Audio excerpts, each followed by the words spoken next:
Gostiček na sprehod, pa kukavica ptica prikuka mu čez pot. Ponaša se in praša, če biti zna Gospod.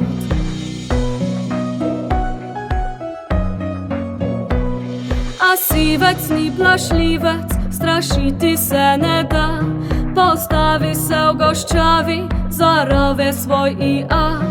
A ptica z njim narica, kar se le da.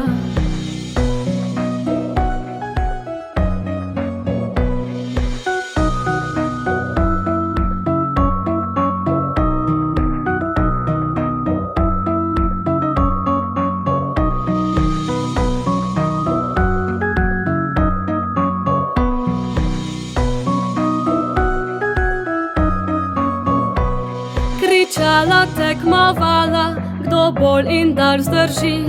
To šalo poslušalo, veliko je ljudi. Smejali se, dejali, lepo pa ravno ni.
Zur schönen Maienzeit.